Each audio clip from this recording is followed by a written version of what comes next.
मैंने सियासत के चक्कर में, राजनीति के चक्कर में, समाज सेवा के चक्कर में जॉब को छोड़ा, क्योंकि सब मुझे ये समझते कि बेवकूफ़ी मैंने किया। बस ये तो आपको ये समझना होगा, 24 घंटा 365 दिन आप जनता के लिए ही मौजूद है, परिवार के लिए। परिवार के लोग आपसे खफा हो जाएंगे। नौकरी करता तो गुलाम की तरह जिंदगी जीता। आज मैं नौकरी नहीं कर रहा हूँ तो लोगों के लिए लड़ रहा हूँ। आज आप देख सकते हैं, ऊपर वाले की दुआ है, लोगों की दुआ है मेरे साथ, कि आज एक छोटा जनप्रतिनिधि ही सही, मैंने अपनी मदर को चुनाव जीता। आप देख रहे हैं बोल मिथिलांचल। मैं हूँ आपके साथ प्रियंका। आज हमारे बीच वो शख्स मौजूद है जो किसी परिचय के मोहताज नहीं है, जिनका नाम है डॉक्टर जमाल हसन। सर, आपका स्वागत है हमारे शो पे। बहुत बहुत शुक्रिया प्रियंका जी, आप अपने चैनल के माध्यम से मुझसे बात कर रहे हैं, इसके लिए बहुत बहुत शुक्रिया। मेरे लिए ये बहुत खुशकिस्मती की बात है कि मैं जिस कॉलेज से हूँ उस कॉलेज से भी आप थे। मैं जब कॉलेज लाइफ में थी तो मैंने आपके बारे में काफी सुना था कि आप छात्र नेता थे और आप उस समय भी काफी एक्टिव थे। तो सर, हम जानना चाहते हैं कि आपका एजुकेशन बैकग्राउंड कैसे रहा, कैसे आपका सफर छात्र नेता का शुरू हुआ। शुक्रिया। आप भी सीएम साइंस कॉलेज के स्टूडेंट थे? क्या सेशन था आपका? सर, मेरा 21-24। हाँ, ग्रेजुएशन। यस। हाँ, मैं वहाँ स्टूडेंट भी था, और मैं वहाँ 9 साल क्रिकेट टीम का कैप्टन भी रहा हूँ, और यूनिवर्सिटी भी क्रिकेट खेला हूँ। एक्टिव पॉलिटिक्स में रहता था, जितने छात्रों के लिए था उसके लिए संघर्ष किया, कॉलेज से लेकर विश्वविद्यालय तक। और आपने मेरी एजुकेशन के बारे में पूछा तो मैं बता दूं कि मैं BHMS किया हुआ हूँ, BRA, Bihar university, Bhimrao Ambedkar Bihar university से। Bachelor in homeopathic medicine and surgery, पेशे से डॉक्टर हूँ। और गवर्नमेंट जॉब छोड़ के बैठा हुआ हूँ, क्योंकि हमारे साथ वाले कई लोग आयुष डॉक्टर है, जिनकी सैलरी आज के डेट में 80,000 रुपया है। लेकिन पॉलिटिक्स, जन सेवा के चक्कर में वो नौकरी मैंने लिया ही नहीं। क्योंकि या तो आप सियासत कीजिए या सर, आज 10 और 20 हजार के लिए लोग अपनी काफी समय लगा देते हैं किसी भी छोटे छोटे कॉम्पिटिटिव एग्जाम के लिए, और आपने इतनी अच्छी सैलरी की जॉब छोड़ करके राजनीति क्यों चुना? देखिए, दरअसल है क्या ना, कि ये थर्ड जनरेशन है मेरी फैमिली की राजनीतिक में। मेरे दादा भी डॉक्टर, साथ में पॉलिटिशियन। मेरे फादर भी डॉक्टर, साथ में पॉलिटिशियन। मेरे फादर चाहते थे कि मैं सियासत में रहूं, समाज सेवा करूं, क्योंकि एक माध्यम आपके पास चाहिए जिससे आप जनता की सेवा कर सकते हैं। उसके अलावा कोई माध्यम नहीं है जनता की सेवा करने की। मैं हो सकता था नौकरी करता तो गुलाम की तरह जिंदगी जीता। आज मैं नौकरी नहीं कर रहा हूं तो लोगों के लिए लड़ रहा हूं। आज आप देख सकते हैं, ऊपर वाले की दुआ है, लोगों की दुआ है मेरे साथ, कि आज एक छोटा जनप्रतिनिधि ही सही, मैंने अपनी मदर को चुनाव जिताकर वार्ड पार्षद यहाँ बैठा हूँ। और मैंने नौकरी नहीं चुना, मैंने जनता की सेवा करना चुना, तो इस वजह से हूँ। हाँ, कई लोग मानते हैं कि ये मेरा गलत फैसला था, मुझे नौकरी नौकरी करता तो फिर आवाज भी नहीं बन पाता। लड़ना भी तो है लोगों के लिए। आज कम से कम उस वजह से लोगों के लिए लड़ रहा हूँ। Sir, so what was your family reaction when you decide to become a politician? देखिए, मेरे घर में सबको ये पता था कि ये अपने दादा, अपने फादर के पद चिन्हों पर ही चलेगा। जहां तक मेरे जॉब नहीं करने की बात है, ये मेरे फादर को पता था कि मैंने जॉब नहीं किया, मैंने अप्लाई ही नहीं किया, नहीं तो होता ही। मेरे भाई को पता है, कुछ मेरे दोस्तों को पता है कि मैंने, क्योंकि मैं क्या लोगों को बताता रहता कि मैंने सियासत के चक्कर में, राजनीति के चक्कर में, समाज सेवा के चक्कर में जॉब को छोड़ा, क्योंकि सब मुझे ये समझते कि बेवकूफ़ी मैंने किया। बस ये था कि नहीं, मतलब एक जुनून भी था कि हाँ, लोगों के काम आना है। जो शायद मैं एक सीमित संस्था में रहता, वहां पर मैं नौकरी करता रहता, वहां से मैं लोगों की मदद नहीं कर पाता। तो आज राजनीति में हूँ, ज्यादा से ज्यादा लोगों को मदद मिल पा रहा है, और ऊपर वाले ने उस लायक भी बनाया कि बहुत लोगों के लिए कुछ कर पा दिया। सर, कितना डिफिकल्ट होता है एक एक्टिविस्ट के तौर पर पॉलिटिशियन बनना? डिफिकल्ट तो है, क्योंकि एक नेता मतलब नेतृत्व करने वाला। नेता का मतलब होता है नेतृत्व करने वाला। अब वो नेता पर डिपेंड करता है कि वो आपको सही रास्ते ले जाएगा कि गलत रास्ते ले जाएगा। आज आप नेता हैं तो हमारे यहाँ विश्वास नहीं कीजिएगा, आपको सुबह 5 बजे भी लोग हमसे काम लेने आ जाते हैं और रात के 2 बजे ही पहुंच जाते हैं। अभी आप आई, उससे 1 घंटा पहले भी लोग मेरे पास बैठे थे। तो आपको ये समझना होगा, 24 घंटा 365 दिन आप जनता के लिए ही मौजूद है, परिवार के लिए। परिवार के लोग आपसे खफा हो जाएंगे। राजनीति में डिफिकल्ट बहुत है, फुल डिफिकल्टी है। टाइम वेस्ट है, आपका टाइम पूरा बर्बाद होना है, पैसा भी आपका लगना है, सब कुछ। राजनीति ये सोचिएगा अर्न करने आया है, तो अर्न करने की चीज नहीं है राजनीति। राजनीति में अर्न कर सकते हैं इज्जत, लोग, मैन पावर जिसको कहते हैं, वो आप कमा सकते हैं आपके काम पर। आपका जैसा काम होगा वैसा लोग आपके साथ होंगे। सर कभी आपको कोई ऐसा मोमेंट हुआ जब आपको लगा कि नहीं, मुझे स्टूडेंट ही बन के जॉब ही करना चाहिए था, पॉलिटिक्स में नहीं आना चाहिए था? नहीं, कभी नहीं, कभी नहीं लगा है। क्योंकि मुझे लगता है कि आज मैं इस जगह पर हूँ तो आज एक, हो सकता है 100,000 लोगों के लिए काम आता हूँ। हो सकता है ऊपर वाले ने लोगों की दुआ ने अगर उस मुकाम पर पहुंचा तो लाखों के काम आऊंगा। अगर उससे ऊपर मुकाम पर पहुंचा करोड़ों। देखिए, एक अच्छा नेता होता है वो लोगों के काम ही आएगा। क्योंकि जो हालत है सिस्टम की, आप ऑफिसों और दफ्तरों में चक्कर काटते हुए लोगों को देखते होंगे। अगर एक सही नेता अगर आपके बीच हो, सही विधायक और सांसद हो, तो सारी चीजें आपके दरवाजे पर मौजूद होगी। लोगों को सुविधा मिलेगा। तो एक अच्छा नेता होना चाहिए, और नेता अगर आपको अच्छा है तो सब कुछ बेहतर होता है।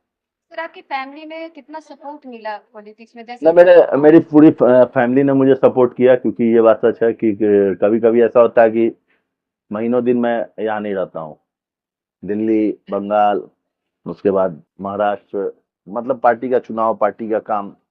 क्योंकि बंगाल का प्रभारी भी हूँ, उस नाते भी बंगाल जाना पड़ता है। दिल्ली हमारा जो है एआईसीसी हेडक्वार्टर है, जहाँ से मैं नेशनल कोऑर्डिनेटर हूँ। All India Congress minority department में हमारे नेता इमरान प्रताप गढ़ी जी, उनकी मीटिंग होती है, वहाँ पहुँचना पड़ता है, वहाँ मीटिंग अटेंड करना पड़ता है।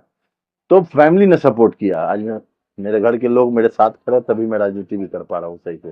क्योंकि सबसे पहले तो घर से आपको सपोर्ट मिलना चाहिए। मोरली बूस्टअप आपको नहीं करने वाला पीछे होगा तो आप नहीं कर पाएगा, ये भी एक सोच है। सर आजकल बहुत ऐसे छात्र हैं या बहुत युवा हैं जो पॉलिटिक्स में जाना चाहते हैं, लेकिन अपनी फैमिली की वजह से, फैमिली की सपोर्ट नहीं होने की वजह से वो नहीं जा पाते हैं। तो आप उन पेरेंट्स को क्या बोलना चाहेंगे? देखिए, मेरा एक चीज मानना है कि अगर अच्छी क्वालिटी है किसी युवा में, और कुछ करने की क्षमता रखता हो।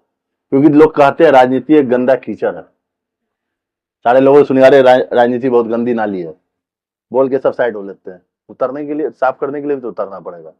अच्छे लोगों को आना चाहिए जो चाहते हैं। क्योंकि देखिए, एक बात जान लीजिए, एक अच्छा नेता एक विधानसभा का भविष्य नहीं तय करता, वो एक देश का भविष्य तय करता है।